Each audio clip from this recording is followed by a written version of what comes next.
Pai, eu quero te pedir a tua graça na abertura da tua palavra, que o teu Espírito nos direcione, nos apacente, fale ao nosso coração. Nós te damos toda a honra e toda a glória, em nome de Jesus, que não seja eu, mas o teu Espírito a proclamar a tua palavra, em nome de Jesus. Amém.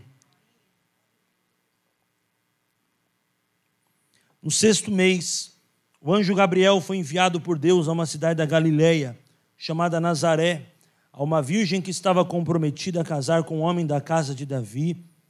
Entende isso? Por isso que Jesus é raiz de Davi. José era descendente de Davi, cujo nome era José. A virgem se chamava Maria, e aproximando-se dela, o anjo diz: salva, agraciada, o Senhor está com você.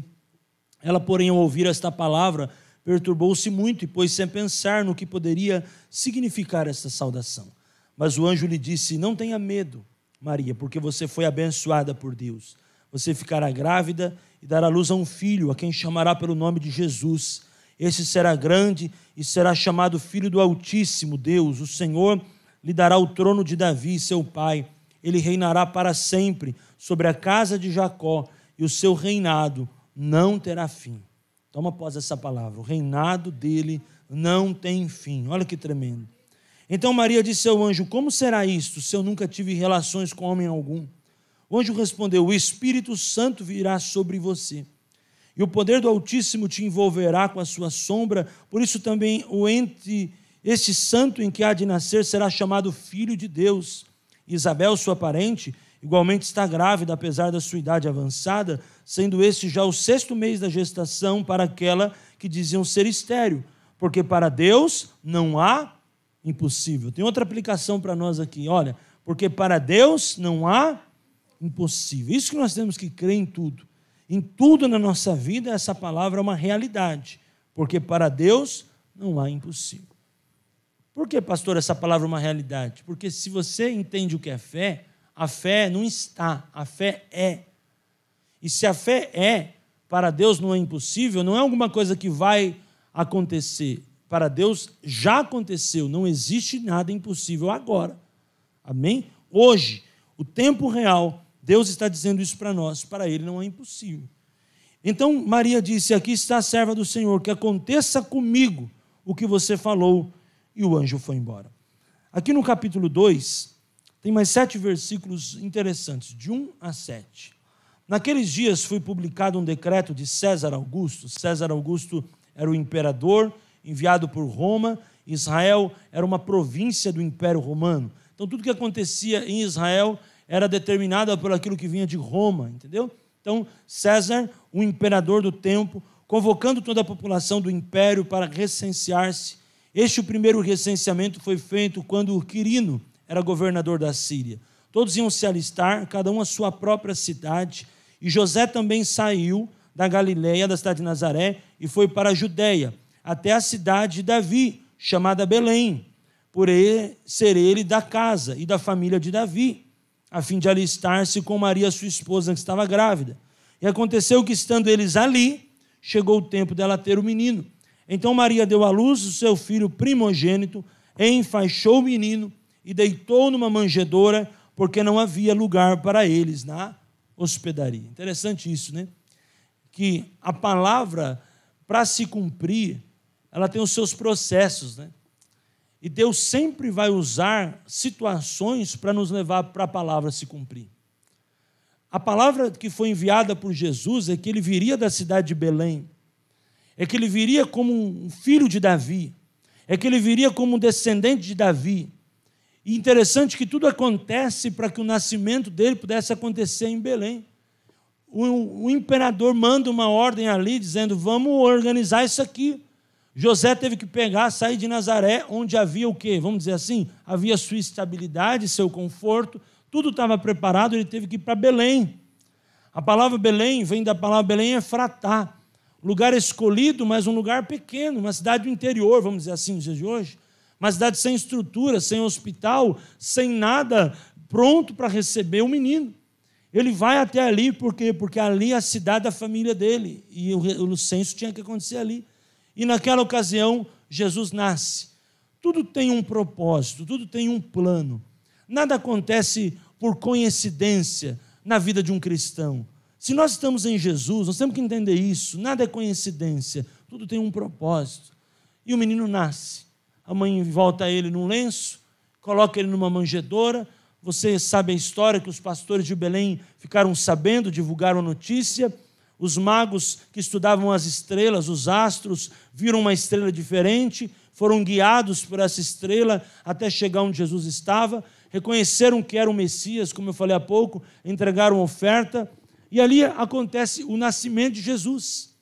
E o nascimento de Jesus, irmãos, é uma coisa maravilhosa, muito poderosa, mas trazendo para os dias de hoje, Jesus precisa não nascer, porque ele já nasceu e ele já morreu.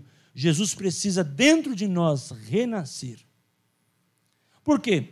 Porque a Bíblia nos fala que nós somos entregues à morte todo dia.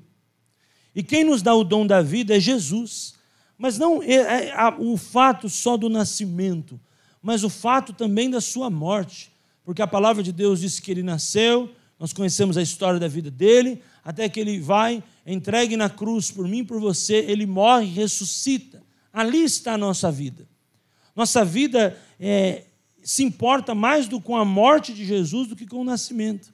Se você for olhar, a promessa do nascimento não era só para que ele nascesse e acontecesse tudo isso a respeito de trono, mas a respeito de salvação. Por quê? Porque não era uma promessa política, era uma promessa espiritual. Se fosse uma promessa política, poderia dizer assim, ó, ele vem, vai ocupar o trono de Davi, ele vai ser, entre aspas, o cara, fim de papo.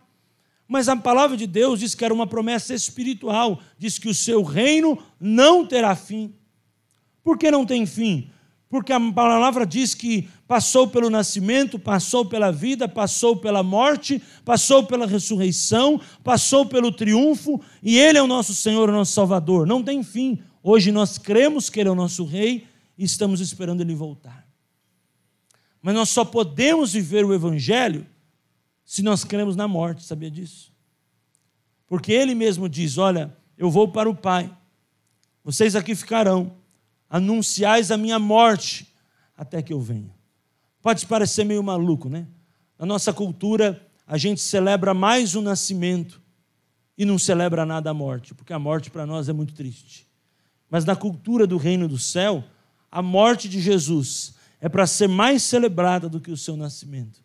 E nós cristãos, se estamos aqui, não é pelo nascimento só, é lógico que também tem a sua importância, mas sobretudo pela sua morte. Por isso que eu trouxe esse termo. Em Jesus nós renascemos, porque a Bíblia diz que quando o aceitamos, morremos com ele e ressuscitamos com ele. E ele nos fez assentar, estou falando de Efésios 2, nos lugares celestiais em Cristo Jesus. É muito tremendo isso. Depois você vai para a Bíblia e vai meditar. Que tremendo é o nascimento, mas que tremendo é o plano espiritual da vida de Jesus. Eu queria que você fosse comigo para Miqueias, capítulo 5. Eu vou ler com você na tela para a gente poder meditar em alguns versículos. Versículo 2 ao até o 5, por favor. Aqui nós vamos ler Miqueias e Isaías. Isaías é muito bem falado, né? Porque o menino nos nasceu, o filho nos deu, nós vamos chegar lá. Mas eu quero que você possa entender o seguinte: palavras proféticas, promessas se cumprem. Nada na Bíblia, nada na vida de Jesus aconteceu sem uma palavra. Traz para a sua vida. Se você está em Jesus, você está debaixo de uma palavra. A sua vida se move, a minha vida se move sempre por uma palavra. Amém ou não amém? Deus se move por promessas, Deus se move por palavra. Deus não se move por acontecimento. A gente entende assim muitas vezes a vida, né? Aconteceu. Não. A vida de Deus, a vida das coisas espirituais, quando se discerne espiritualmente, você vai perceber que nada é por acaso, tudo tem um propósito. Olha a palavra do profeta. E você, Belém Efratá, estava falando da cidade, que é pequena demais para figurar como grupo de milhares de Judá. De você me sairá aquele que há de reinar em Israel, e cujas origens são desde os tempos antigos, desde os dias da eternidade. O que é eternidade, irmãos? Algo incalculável, imensurável, é o infinito. Por isso que nós sabemos que Ele é o Pai da eternidade. O que é eternidade? Não dá para mensurar. Quando começa a eternidade? Quando vai terminar? Não sabemos. Versículo 3. Portanto, o Senhor os entregará até o tempo em que a que está em dores tiver dado à luz. Está falando da mulher, está falando da gestação, trazendo para um contexto profético a igreja gerando pessoas, gerando vidas ao Senhor. Tem muitas lições aqui. Então, o restante de seus irmãos voltará aos filhos de Israel. Ele se manterá firme e apacentará o povo na força do Senhor. Olha aí, Ele é a nossa força, na majestade do nome do Senhor. Jesus é a nossa majestade, seu Deus, e eles habitarão seguros, porque agora Ele será engrandecido até os confins da terra. Isso é uma promessa não para uma criança, isso é promessa para um Deus que passou pelo processo de ser menino, mas Ele sempre foi Senhor. Olha o próximo.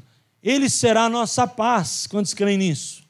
Ele é a nossa paz, Ele é o príncipe da paz. Ele diz, eu vos deixo a paz. Quando a Síria vier à nossa terra, e quando entrar em nossas fortalezas, levantaremos contra ela 7 pastores e 8 chefes do povo. Amém? Então o que ele diz aqui? Resumindo, Jesus não era um fato qualquer, Jesus era uma resposta para um povo. E para nós, irmãos, Jesus é tudo. Jesus é a resposta da nossa vida. Nele está a nossa segurança, a nossa habitação. Nós o adoramos, nós o reconhecemos. Por quê? Porque assim como Ele foi fruto de uma palavra profética, uma resposta de Deus para a humanidade, nós também, nele, vivemos as respostas. Porque se nós estamos enxertados na videira, tudo que tem nele está sobre nós. Você pode dizer amém por isso? Isaías capítulo 9, versículos 6 e 7. Olha que tremendo. Porque um menino nos nasceu. Olha Isaías profetizando. Um filho se nos deu. Olha que interessante. Por que um filho nos deu se não era um filho de um povo, era um filho de um casal? Mas por causa da descendência. Deus trabalha muito com descendência, irmão. Então, o povo de Deus entendia a descendência, a linhagem que ele viria. Tanto que no livro de Mateus, capítulo 1, o apóstolo Mateus, ele faz menção de dar a genealogia de Jesus. Já viu isso em Mateus, capítulo 1? Quando você começa a folhear a Bíblia, não tem a genealogia de Jesus? Talvez você fale, mas o que tem a ver isso na Bíblia? Para que eu preciso saber quem é filho de quem é filho de quem é pai de quem é avô de quem? Por quê? Porque Deus é um Deus de descendência, Deus é um Deus de gerações. Por isso essa palavra, um filho se nos deu, tem a ver com um Deus de gerações. O governo está sobre os seus ombros, já falei sobre isso. E o seu nome será maravilhoso. Quantos creem que ele é maravilhoso? O que é maravilhoso, irmãos? Alguma coisa em alta elevação, em alto nível, em alta adoração, ele é maravilhoso. A palavra maravilhoso, não tem como você expressar. O que é maravilhoso? Maravilhoso é alguma coisa que é grande, alguma coisa que não tem como dar detalhes do que é maravilhoso. Como se você explicaria para alguém, definindo alguma coisa que é maravilhosa? Falar assim, vai lá experimentar, vai lá e vê. Você vai ver como Jesus foi maravilhoso na minha vida. Entrega a tua vida para Ele, você vai ver que Ele vai ser maravilhoso com você também. Conselheiro. Conselheiro tem tudo a ver com sabedoria, né? A gente está lendo um texto que está falando de um menino, mas da mesma forma nós estamos falando de um Deus, que é o Deus da sabedoria, irmão. Pensa comigo, Ele é o Deus da sabedoria, diga amém por isso. Deus forte. Talvez você precise dessa noite, dessa força, receba o poder de um Deus que é forte. Talvez você precise nesse dia, nesse tempo, receber uma força. Sabe por quê? Trazendo até para um contexto espiritual do dia de hoje, do período de final de ano. Tem muita gente que nesse período se alegra, mas tem muita gente que nesse período se entristece. Então, irmãos, Deus é sempre a tua força. Não importa o que você possa ter passado ou está passando, Ele te fortalece. Ele era menino, mas Ele era Deus. Ele é Deus da eternidade a eternidade, Pai da eternidade. Ele era um menino, Ele era filho, mas ele tinha paternidade sobre a vida dele. Por quê? Porque ele era Deus, Deus Pai, Jesus era Deus Pai. Não foi à toa que os reis magos trouxeram ofertas de adoração ao Pai. E o príncipe da paz. Amém? Tem um texto em Efésios, se vocês puderem colocar para mim, 2,14. Eu queria que vocês pudessem ler comigo. Eu vou contar até 3, a gente lê junto. 1, 2, 3. Porque ele é a nossa paz. De 2 povos, ele fez um só. E na sua carne derrubou. Carne quer dizer morte, viu, irmão? A sua morte, a sua entrega, a entrega dele na cruz. Derrubou a parede de separação que estava no meio. A inimizade. O que é inimizade? É o pecado. Gênesis 3, a queda do homem. Jesus veio para destruir o pecado da queda do homem, de Gênesis capítulo 3. Inimizade. Não foi o que o próprio Deus colocou? Colocarei inimizade entre ti. O que é inimizade? É o fruto do pecado. Por isso que diz que aquele que será o descendente de mulher viria e ele iria pisar na cabeça da serpente. Não é assim que diz a palavra? O filho da mulher, o descendente da mulher, iria quebrar a inimizade. Gênesis 3,15. É interessante, dá para pôr Gênesis 3,15 aí? Essa inimizade que o apóstolo Paulo fala que Jesus veio para quebrar, é essa aqui, ó, quando o homem peca. Deus falou para Adão, ó, porém inimizade entre você, Adão, e a mulher, entre a sua descendência e o descendente dela. Olha aí. Ou seja, as maldições poderiam vir por causa do pecado. Mas olha o que ele fala do descendente da mulher. O descendente da mulher, quem que é filho de mulher? Jesus, que veio para destruir a inimizade. Este lhe ferirá a cabeça e você lhe ferirá o calcanhar. É forte esse texto, hein, irmão? Pastor, por que ele ferirá a cabeça? Porque o Senhor viria quebrar todo o principado de separação que o pecado trouxe entre o homem. Olha que tremendo o nascimento de Jesus e, sobretudo, a sua morte e ressurreição. E você lhe ferirá o calcanhar. Para quem que ele estava falando isso aí? Para a serpente. Quando você vai estudar a história, que nos dias que Jesus estava ali no túmulo com o seu corpo, a palavra não diz que ele foi ao Hades e tirou da mão do diabo a chave da morte e do inferno, e ele chutou os portões do inferno. Não está escrito isso na palavra? Você já leu esse texto? Agora pensa comigo, irmãos, como você vai chutar um portão? Você não chuta o portão com o peito do pé, você chuta o portão com o calcanhar. Você consegue só arrombar uma porta com o calcanhar. Então olha que texto forte. Você, está falando do diabo, as portas do inferno, lhe ferirá o calcanhar. Mas a grande promessa para a igreja é que Jesus veio para ferir a cabeça da serpente e destruir a inimizade e trazer perdão para os nossos pecados. Que coisa tremenda, né? Você percebe que Natal e a vida com Deus e a morte e a ressurreição de Jesus tem muito mais do que uma data, é um sentido de vida. Porque se temos o perdão de pecados, a vida com Deus, a vida com o Senhor, maravilhoso, né? Conselheiro, Deus forte, Pai da eternidade, Príncipe da paz, nós temos uma vida tremenda com Ele. Pense nisso. A vida com Jesus, a vida para Jesus, é muito mais do que um momento, é um sentido. Nós temos que celebrar a vida com Deus. Nós temos que celebrar o nascimento de Jesus. Nós temos que celebrar. Mas eu vou dizer para você que, infelizmente, nós vivemos num mundo que não é essa mensagem que é pregada. Hoje o Natal, há muitos anos, é lógico, virou uma data comercial. O Natal virou uma data de idolatria, não uma data de celebração do que Jesus fez. Jesus não é contra celebrarmos o seu nascimento. Mas na Bíblia, ele também não é a favor. Ele não fala, comemore meu nascimento.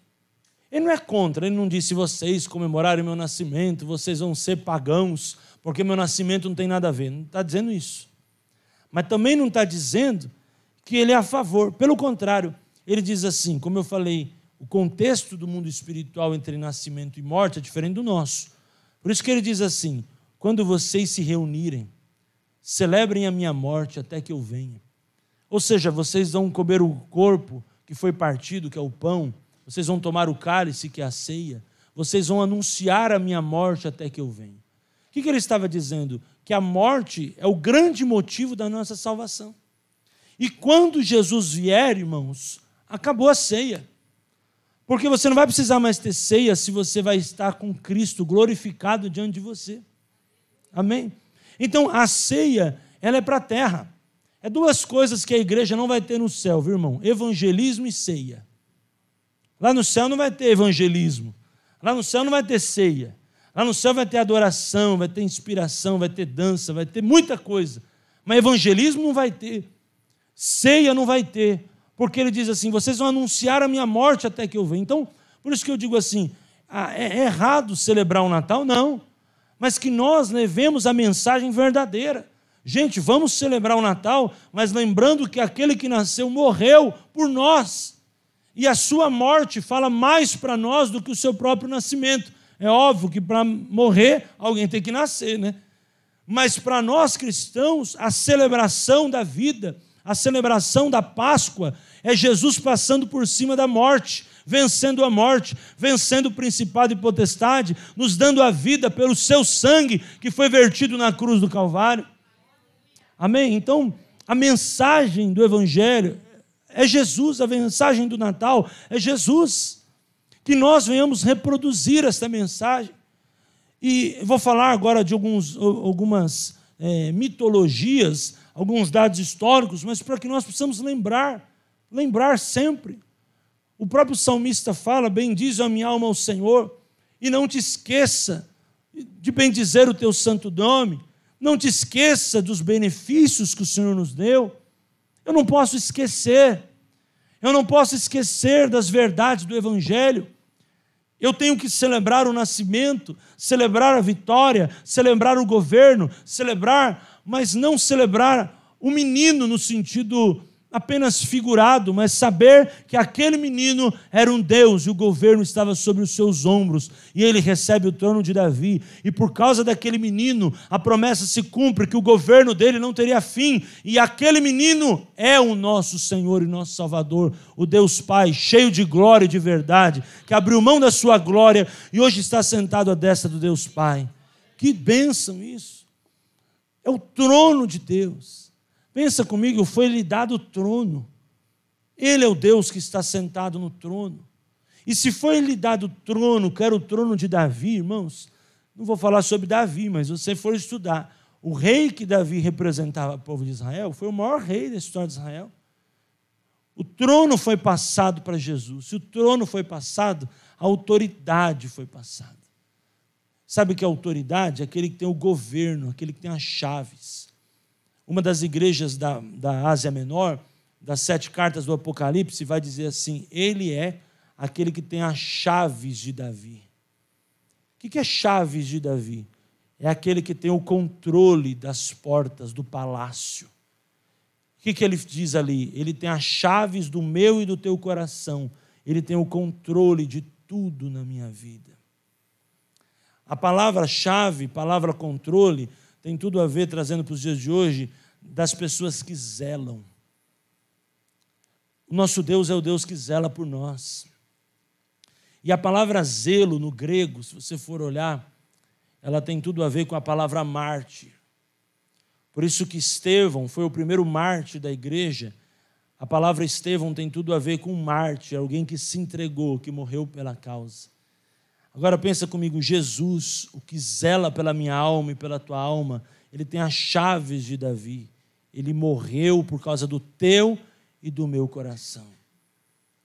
Por isso, sempre que nós ouvimos falar de Natal, para muitos gera tristeza, gera isso, gera aquilo, mas o Natal é esperança.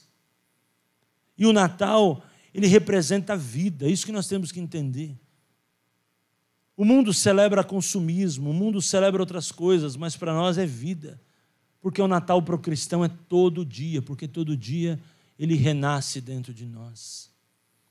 E hoje, eu até estava anotando aqui a caneta, agora à tarde, 3 coisas antes de eu falar um pouquinho sobre algumas figuras do Natal. Como é importante a gente pensar na regeneração que temos em Jesus, que é o novo nascimento, que é aquela palavra, agora que eu estou em Cristo, as coisas velhas ficaram para trás e tudo se fez novo. Isso é regeneração, isso é o verdadeiro sentido de uma vida com Cristo. É o nascer de novo. Segunda questão, a ótica da cura interior. Nós precisamos ser curados. Tem muitas pessoas que quando você fala em Natal, a pessoa nem lembra de Jesus, ela vai lembrar de uma ferida, de um problema que ela viveu no âmbito natalino, num ambiente familiar. E talvez nesse período é onde as famílias se encontram e onde as mágoas se ressurgem, por causa dos problemas pendentes, problemas mal resolvidos, intriga entre família, e aí acaba acontecendo divisão. E nós sabemos que Jesus não veio para trazer divisão, ele veio para trazer união entre os povos. E nós sabemos que Satanás tem colocado um espírito de confusão nas pessoas, e pessoas que não foram curadas no interior não conseguem encontrar com ninguém, principalmente relacionado ao seu passado. E aí começam a viver feridas, porque feridas abertas geram outras feridas abertas. Então, o Natal é um momento de pensar não só a data, mas um momento de pensar em Jesus como Deus que cura a nossa emoção. Porque tem pessoas que não acertaram problemas passados e não conseguem conviver com ninguém. Por isso que num período como esse, muitos estão isolados e muitos estão tristes, por não permitir deixar o Senhor curar o seu interior. Então é muito importante a cura interior, curar o interior, acertar, fechar as brechas, perdoar, liberar perdão, abençoar, acertar o que ficou pendente lá para trás, porque isso é muito importante. A palavra de Deus diz, já vamos entrar nos costumes, que eu posso passar pelo fogo, eu posso passar pela água, eu posso passar por crise, mas não viver no fogo, viver na água, viver em crise. Por isso é importante aconselhamento, é importante ministração e é importante a terapia. Tem coisa que não é cura interior, tem coisa que é terapia. Tem que se tratar. Vai ficar levando esse problema até quando? Porque, irmãos, vou dizer uma coisa para você. A terapia, a cura interior, não tem nada a ver com salvação, viu? Salvação, você entregou a tua vida a Jesus, você tem salvação. Tem a ver com qualidade de vida aqui na terra. Então, pessoas, irmãos, com dificuldade emocional, acho que o tema inteligência emocional tem crescido tanto nos últimos tempos por uma necessidade. As pessoas não conseguem mais respeitar o diferente. Eu estou trazendo essa palavra num contexto, nós vamos falar de coisas sérias agora, de mitologias, o quanto nós muitas vezes somos enganados, mas, sinceramente, eu não estou querendo trazer peso para vocês, não. Viu? Eu não estou querendo trazer peso, estou querendo trazer consciência. Agora, se você diz, pastor, gostei da tua palavra quando você falou de Jesus, quando você falou do Noel, não concordo. Tá bom, continua não concordando. Porque teve um tempo que a igreja, irmão, massacrou tanto povo, que o crente, quando via a gôndola do panetone no mercado, corria, falava, tem demônio ali. O crente, quando comia o panetone, comia com peso. O crente não visitava o parente que tinha na casa dele árvore de Natal, não concordo em crente ter. Mas por causa do peso da religiosidade, irmãos, tira isso. Leva a vida mais sossegada. Leva a vida mais tranquila. Porque, irmãos, o peso não vai produzir transformação em ninguém. Pelo contrário, você põe em peso, espana. Entende o que eu estou falando? Evangelizar, pregar o evangelho, é saber falar as verdades da melhor maneira correta. Eu vim de um tempo, e um tempo que, na minha adolescência, na minha infância, começaram a pregar, Celso, contra o Natal, que nem panetone os crentes podiam comer. É lógico que o panetone, não vou falar do panetone, mas o panetone, ele começou lá atrás, nos tempos passados. E nos tempos passados se faziam o quê? Para os líderes, em oferenda a deuses pagãos, faziam bolos com uva passa dentro. Dali vem um homem chamado Tony, e ele começa a desenvolver uma indústria com objetivos pagãos, lógico, de levar as pessoas a comprar os pães dele para oferenda. E ele começa a vender aquilo. Por isso chama pão de Tone, panetone. É o nome de um cara que pegou um negócio a sacrifícios e começou a vender. Agora, irmãos, eu como panetone. Eu estou te contando de onde veio. Mas você tem que saber o seguinte, espera aí, eu vou comer. Porque o panetone que chegou na minha mesa não está consagrado. Eu vou orar, eu vou abençoar. Porque senão, meu irmão, você não vai comer mais nada nessa vida. Entendeu? Você não vai comer mais nada. O que você vai ter que fazer? Orar. Não foi o que o Senhor falou para Pedro? Pedro, ora, mata e come. Você tem que orar. Agora, meu irmão, pastor, eu não tenho fé para isso. Se eu comer panetone, agora que eu fiquei sabendo, eu vou me escandalizar. Então não come mais panetone. Você pode dizer amém por isso? Vou falar um pouquinho sobre Noel. Vou falar sobre quem, irmãos? Noel. Sobre quem? Não, Noel. Não é papai. Papai só tem dois. O papai do céu e o papai que te criou. Ele vem mostrando uma imagem de paternidade, mas ele não tem nada de paternidade, ele é ausente. Ele não contribui. Você tem ideia? Onde começou essa história?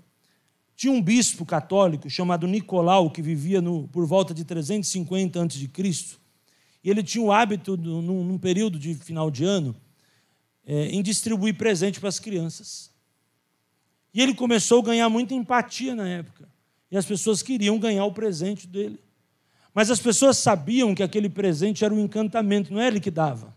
Não é até hoje assim? Não é ele que comprava, ele só entregava. E as crianças, na época, ficavam encantadas pelo tal do bispo Nicolau, que era um homem que dava presente para crianças carentes. Então, esse bispo Nicolau, idolatrado, depois foi chamado de Santa Claus, que foi trazido para os termos portugueses, Papai Noel. Por quê? Porque era um papai, ele fazia só o bem, dava presente, ajudava o pobre, chegava lá com uma roupa bonita, mas ele só dava o que davam para ele dar. Então, atrás do Papai Noel existe um espírito de mentira, um espírito de engano. Por isso que nós dizemos assim, existe o Noel, não existe o Papai Noel. O Noel é uma figura folclórica, assim como o coelho da Páscoa.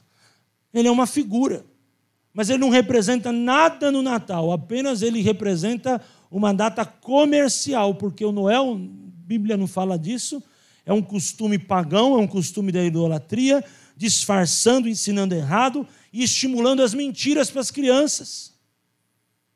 E nós ensinamos a verdade, lutamos para a verdade, pegamos nossos filhos, ensinamos a verdade, profetizamos, ministramos a verdade. Aí vem o Noel na escola. Você vai tirar o teu filho da escola? Não, você vai instruir. Como uma pessoa ontem me perguntou, como eu posso instruir o meu filho sobre Papai Noel? Primeiro, muda o nome. O teu filho sobre Noel, não sobre papai. Já conta para ele que papai só tem dois, o papai do céu e o papai da terra. Se o papai da terra ele tem problemas com o papai da terra ou não teve, ele vai ser tratado. Mas o Noel nunca pode assumir o papel de ser papai, porque ele não tem nada de pai, e quando nós aprendemos sobre paternidade, ele é nota 0. Então, o Noel é uma figura que vai existir, gente. Existe desde que a gente nasceu. Não vai mudar o Noel ano que vem. O que nós vamos ter que trazer consciência para a nossa família, para as nossas crianças, não colocar dentro da nossa casa. E quando os nossos filhos, como o meu, têm acesso às escolas, o shopping, as coisas, nós vamos ter que ensinar. O Noel é um boneco, é um homem que se veste com uma roupa, o presente que ele dá, quem compra, o papai, a mamãe, o vovô, a vovó. Não estimular a mentira para depois você contar a verdade, como muita gente faz, né? Deixa nos primeiros anos. Quando ele tiver 7, 8, 9, 10, eu conto, ou ele vai aprender. Irmãos, pensa comigo. Agora eu estou falando como pai. Estou falando de um lado de comportamento. Até 12 anos se forma o caráter de uma pessoa. Depois dos 12 anos se desenvolve, se aperfeiçoa, enfim, mas a formação está até os 12 anos. Se você vai deixar essas mentiras entrar no teu filho e vai revelar para ele que o Noel não é papai, e é um cara que se veste de ano que não existe, com 7, pensa comigo, Quanto tempo você vai ficar enganando essa criança? Dos 12, 7. Entende isso? Então, essa história que ele pegou a cartinha, ele levou a cartinha, e ele chegou, levou. Irmãos, não deixa ninguém produzir isso nos teus filhos. Embora a escola coloque esse conceito, isso é cultural. O que você vai ter que trazer? A cultura do reino de Deus sobre a sua casa. Escola não educa ninguém, quem educa é pai e mãe. A escola, ela apenas ajuda no processo pedagógico da criança, ensina matérias. Quem vai educar é pai e mãe. Então, meu filho chegou esse ano, né? O ano passado não estava na escola, primeiro ano de escola, com o tal do Noel em casa.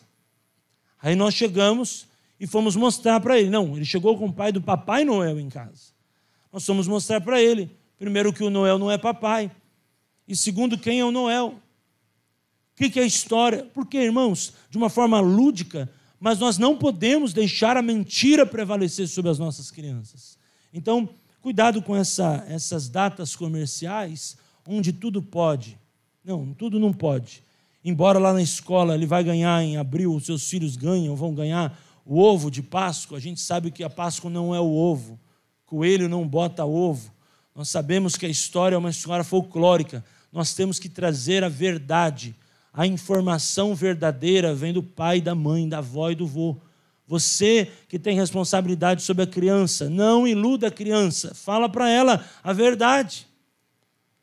Agora, você querer fazer o que eu estou falando ou não, é uma decisão sua. Eu estou aqui como pastor te instruindo, a orientar, e não colocar isso dentro da sua casa, mas se você acha por bem colocar, é uma decisão totalmente sua que a igreja não pode interferir. Então, pense nisso. Árvore de Natal. Ela provém de costumes dos povos hindus europeus. Ela tem uma origem germânica muito forte e foi adotada para substituir sacrifícios ao carvalho sagrado de Odin. Então, havia um sacrifício a esse deus Odin, uma árvore que homenageava o Deus menino.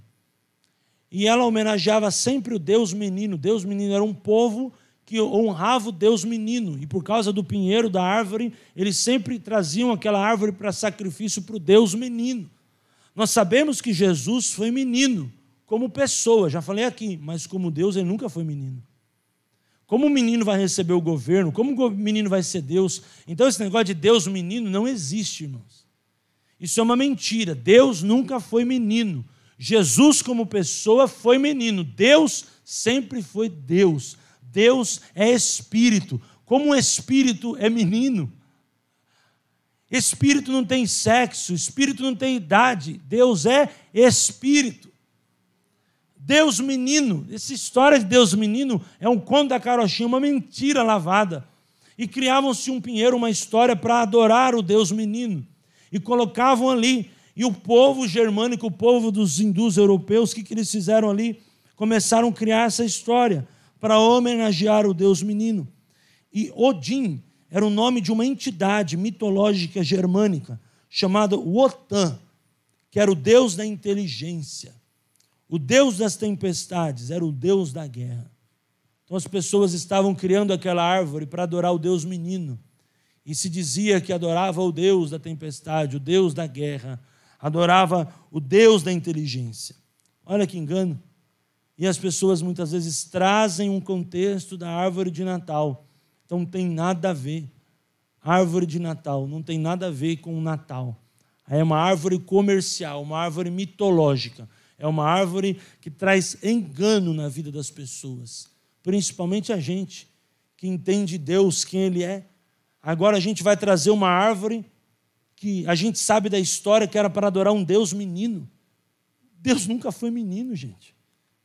Que história maluca é essa? Que mentira lavada é essa? Deus sempre foi Senhor. Então, cuidado com essas coisas que estão querendo colocar no seu contexto. Uma outra questão. A palavra de Deus muito fala sobre postes ídolos.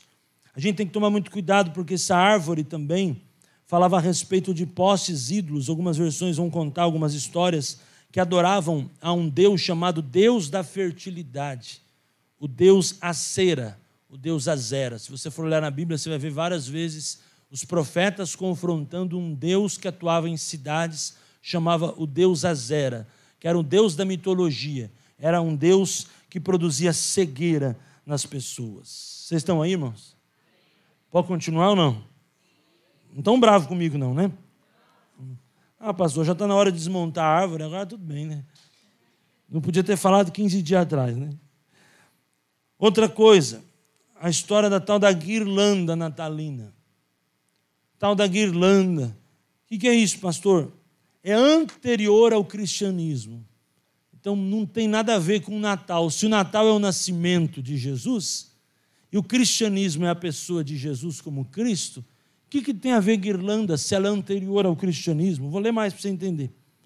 Ainda na época dos gregos pagãos, eram colocadas nas portas das entradas como um adorno de chamamento a deuses, um sinal de boas-vindas. Já na Roma antiga, simbolizava um voto de saúde. Quando a pessoa dava uma guirlanda para alguém, dizia: eu estou te abençoando, eu estou te dando saúde. Nós precisamos de guirlanda, irmão, para abençoar nossa casa? Nós temos Jesus, nós temos a palavra, nós temos a bênção. Eu te abençoo, seja abençoado no nome de Jesus com saúde. Olha a guirlanda era um item de bênção. Olha que coisa doida aqui. E olha o que ele diz aqui mais o texto. Ó. Na Roma Antiga simbolizava saúde, e na Idade Média, aí já vai começando a chegar para cá, também servia de proteção contra bruxas e demônios e má sorte. Então a pessoa pegava uma guirlanda, dizia assim: essa guirlanda aqui é consagrada, ela vem de um Deus, e ela colocava lá. Agora pensa comigo, irmão, como o povo foi enganado. Um negócio que vem dos gregos, antes de Jesus, vem relacionar com o Natal. Que coisa doida. E as pessoas não consultam, acreditam. E muitas vezes dão guirlanda, dão um cartão com folhinha de negócio de guirlanda, não tem nada a ver. Você percebe que quando você vai estudar, pastor, a história, você percebe que a história, ela desvencilha o paganismo do cristianismo na lavada. Não precisa nem ser bíblico isso aqui. Você vai estudar história, mitologia grega. Espera aí, se o evangelho tem 2000 e poucos anos, a mitologia grega tem 5000 anos, não tem nada a ver a guirlanda com o nascimento de Jesus. Está tudo errado. Então, pensa comigo, você precisa de alguém para te dar bênção na sua casa? Você tem Deus. Você não precisa de guirlanda para te dar saúde, para declarar que a tua vida vai ser próspera, para declarar que a tua família vai ser abençoada. Você pode dizer amém? E por último, depois nós já vamos orar, eu queria falar sobre o uso de velas. Um momento como esse, como a celebração do Natal, muitas velas são acesas, luzes, coisas que simboliam algumas coisas. O uso de velas é um ritual pagão dedicado a deuses ancestrais. O intuito era manter vivo o Deus Sol. Sabia que o Natal, para muitos, não é o nascimento de Jesus, é uma idolatria a Deus Sol? Sabia disso? Então, o Deus Sol era adorado. As pessoas adoravam o Sol. E por causa disso, olha que interessante, eles usavam aquilo para reanimá-lo, para que voltasse ao final dos longos períodos de escravidão típico dos solstícios. Mais recentemente, em lugar das velas, passou-se a adotar velas elétricas e, finalmente, as luzinhas. O que representa isso, irmão? Representa uma adoração ao Deus Sol. Espera aí, não existe o Sol, mas a vela o representa. Quando eu acendo uma vela, eu estou adorando o Deus Sol. Ah, pastor, mas na minha casa não tem nada a ver com o que você está falando, nem a árvore, nem a guirlanda, nem o Noel e nem a velinha. Mas, meu irmão, a origem é isso que eu estou te falando. É aquilo que eu disse, eu não estou te obrigando a pensar como eu penso. Eu não estou te impondo um pensamento, mas eu estou te ensinando. Agora cabe a você pegar a mensagem que eu falei de Cristo, que essa mensagem é para tudo, em todos, e essas informações, e fazer uma análise na sua vida e na sua casa, o quanto isso é importante para você. E o que para você, a partir de agora, vai ser o verdadeiro Natal. É o momento de reunir a família? Sempre. Possível, reúna. Evangelizar? Sempre. Amar? Sempre. Celebrar a vida de Cristo? Sempre. Mas sempre lembrando que o nascimento de Jesus pode ser celebrado, porque a Bíblia não fala nem para sim nem para não. Então a gente celebra. Mas, sobretudo, é a sua morte. Porque a morte, ele diz, anunciais a minha morte até que eu venha. E se estamos aqui, é porque o Cristo morreu, esvaziou, abriu mão da sua glória, morreu até a morte de cruz, ele obedeceu. E ele foi crucificado, ao terceiro dia ressuscitou, e é o nosso Senhor, para a glória de Deus Pai. Que Jesus seja sempre na sua vida, meu querido e meu irmão, o verdadeiro sentido do Natal. Que Jesus na sua casa possa ser celebrado não só por uma ocasião, mas em todo o tempo. Que você possa lembrar que Jesus, como eu disse há pouco, é a esperança dos povos, sempre vai ser. E Jesus é o que une as pessoas. Nós estamos num tempo que as pessoas brigaram tanto esse ano, irmão. Se dividiram, se degladiaram. Pais contra filhos, filhos contra pai. Mais do que um Natal, mas que seja um final de ano de unificação, de perdão, de cura, onde as pessoas possam se aproximar, se perdoar, gente. Se entender, vamos se entender. Se está com dificuldade, vai fazer cura interior, vai fazer terapia, que eu falei, vai se ajudar a analisar a sua vida e colocar expectativas em Deus para o próximo ano. Para que o próximo ano não seja só mais um ano no calendário, mas seja o ano de paz e de bênção na sua vida. Que Jesus possa ser para você o príncipe da paz e que nada na sua vida possa acontecer sem paz. Nada na sua casa possa acontecer sem paz. Talvez você está ouvindo essa mensagem e podendo dizer, e eu quero orar por você nesse sentido, pastor, eu estou acabando o ano, mas não estou em paz. Lembre, Jesus, ele sempre foi, sempre será o príncipe da paz. E aquele texto que a gente leu de Efésios, por causa dele, a inimizade foi quebrada. Pensa comigo, ele destruiu a serpente. O descendente de Adão, o descendente é Jesus, o descendente do homem, o que veio trazer perdão para os nossos pecados. Que Jesus seja não um sentido apenas de uma época, mas o sentido de toda a nossa história. Pai, em nome de Jesus, eu te agradeço por essa noite, eu entrego a tua palavra, porque é na instrução que nós crescemos, é mediante a tua palavra que nós nos alimentamos. Eu quero terminar, Senhor, este tempo com os meus irmãos e irmãs, tanto aqui no presencial, tanto nos que estão online, orando para que em nosso coração haja paz.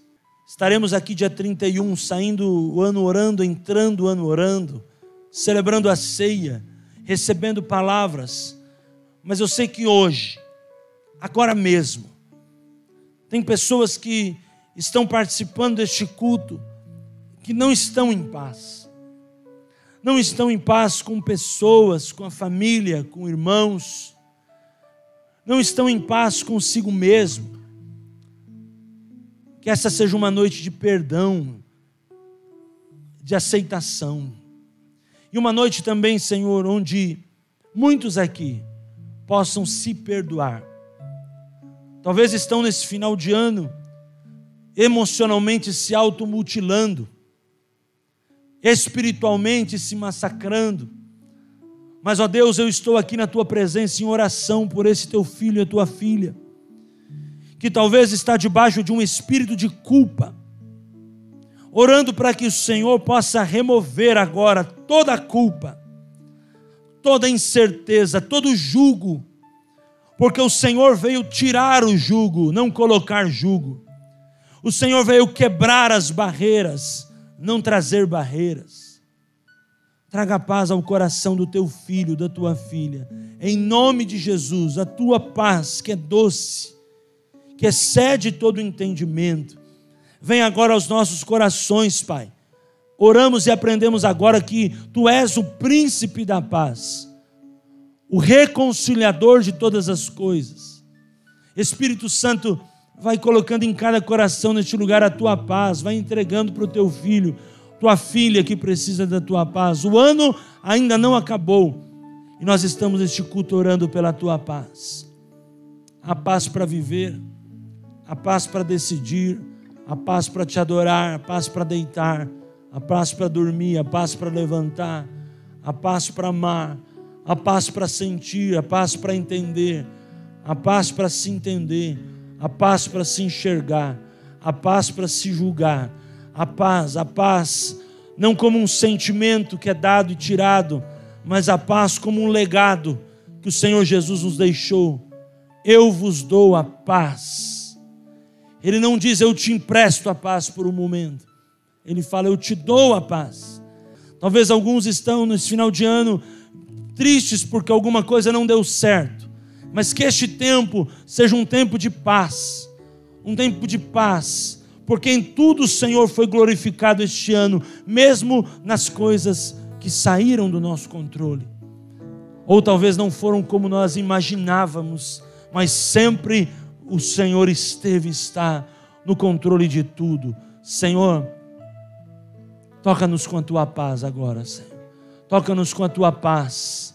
Toca-nos com a tua paz. Eu sei que tem pessoas que estão agora neste momento se sentindo pressionados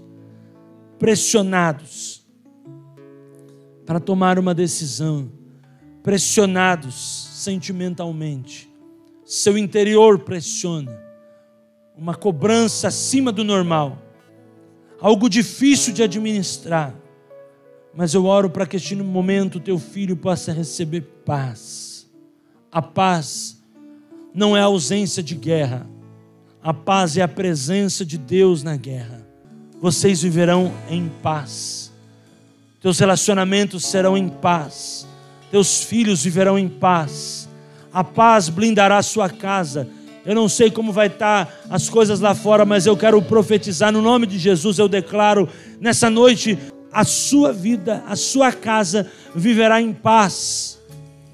A má notícia não vai destruir a sua família. O mundo pode viver difíceis situações, mas a sua casa vai estar em paz, porque o príncipe da paz governa a sua família, seus sentimentos, seu chamado, suas emoções, em nome de Jesus. Jesus, o príncipe da paz, o Emanuel, o Deus conosco, o Filho do Deus Altíssimo, está te dando paz.